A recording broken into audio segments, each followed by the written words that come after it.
Hi అండి అందరికీ. ఇప్పుడు నేను నువ్వుల లడ్డు లేకపోతే నువ్వుల చెక్క ఎలా అయినా చేసుకోవచ్చండి. అందుకు నేను ఇప్పుడు ఒక 600 గ్రామ్స్ నువ్వులు తీసుకున్నాను. తర్వాత ఒక 1 kg వరకు 1 kg కూడా ఒక 900 గ్రామ్స్ వరకు బెల్లం తీసుకొని కరగబెట్టుకోవాలి. ఇవి గోల్డెన్ కలర్లో వచ్చే వరకు ఇలా సిమ్లో పెట్టుకొని వేయించుకోవాలండి.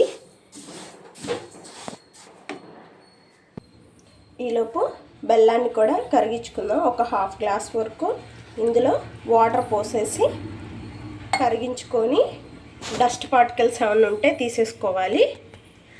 ఇది కరిగిన తర్వాత వడకట్టుకుంటే ఏదన్నా ఉంటే అందులో వచ్చేస్తుంది. ఇవి రెడ్ కలర్లోకి వచ్చేస్తున్నాయండి. ఇలానే ఇంకొంచెం సేపు తిప్పుకుంటూ ఉండాలి. సౌండ్ వినండి, అవి చిటపటలాడుతూ ఉన్నాయి. ఇలా చిటపటలాడుతూ ఉంటుంటే వేగుతున్నట్టండి. ఇవి ఇంకొంచెం వేయించుకొని ఆఫ్ చేసేసుకుంటే సరిపోతుంది. ఇలా గోల్డ్ కలర్ వచ్చిన తర్వాత స్టవ్ ఆఫ్ చేసేసుకోండి. ఇవి కూడా చిటపటలాడుతూ ఉన్నాయి, ఇంకా వేగినట్టేనండి. మనం ఇలా నోట్లో వేసుకొని కొన్ని చూసినా కానీ మనకు అర్థమైపోతుంది.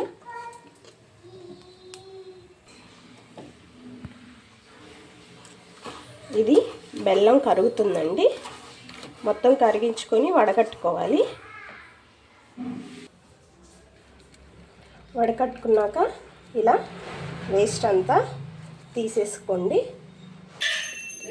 ఇప్పుడు ఇది మళ్ళా పొయ్యి మీద పెట్టుకొని దీన్ని తీగపాకంలాగా రాణించుకోవాలి.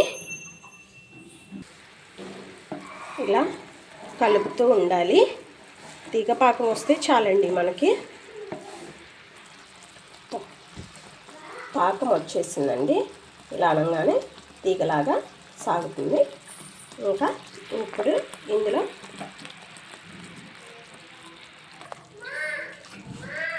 వన్ స్పూన్ ఇలాచీ పౌడర్ వేసేసి ఇంకొక స్పూను గీ కూడా వేయాలండి. యాలకుల పొడి మరియు నెయ్యి కూడా వేసి ఇది కొంచెం కరిగి కలుపుకోండి. కరిగిన తర్వాత ఇంకా మనం వేయించి పెట్టుకున్న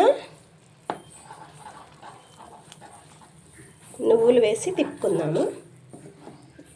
ఇది కరుగుతుంది.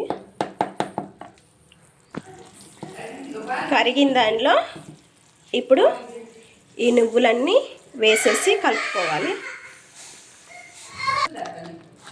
ఇవి వేసాము, ఇంకా తిప్పేసుకోవాలి. ఇలా కలిపేసి బండ మీద పోద్దామండి. ఇలా బండ మీద వేసేసి ఇలా అనుకుంటే కొంచెం సేపు ఆగిన తర్వాత దీన్ని పీసెస్ లాగా కట్ చేసుకుంటే సరిపోతుంది. ఇలా పరుచుకొని కొంచెం చల్లారిన తర్వాత మళ్ళీ దీన్ని కొంచెం పలుచగా కూడా చేసుకోవచ్చు, చూపిస్తాను.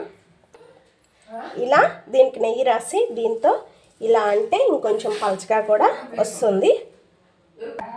ఇలా అంటూ పలుచగా చేశానండి దీన్ని అంతా కూడా. చూసారా, ఇలా మొత్తం పలుచగా వచ్చేసింది. తర్వాత దీన్ని కట్ చేసుకొని పీసెస్ లాగా చేసుకుంటే చెక్క రెడీ అయిపోతుంది, నువ్వుల చెక్క. దీన్ని ఇలా అంటే ఇంకా పలుచగా కూడా అవుతుంది. ఇలా ఉన్నదాన్ని ఒక చాకు సహాయంతో ఇలా ఘాట్లు పెట్టి ఉంచుకుంటే ఇంకా పూర్తిగా చల్లారిన తర్వాత తీసుకోవడానికి ఈజీగా ఉంటుందండి.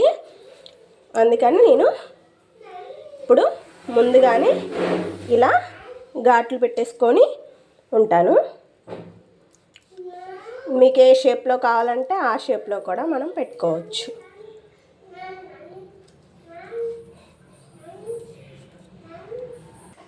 ఇలా మొత్తం ఘాట్లు పెట్టేసి ఉంచానండి. ఇంకా తర్వాత ఇది చల్లగా అయిపోయిన తర్వాత రివర్స్ చేసుకొని ఇంకొక 10 మినిట్స్ అలా ఉంచిన తర్వాత మనం ఎలా చేసామో తిని టేస్ట్ చేసి చూడొచ్చు. చాలా బాగా వచ్చిందండి. ఒకసారి మీరు కూడా అందరు చేయండి ఈ రెసిపీని.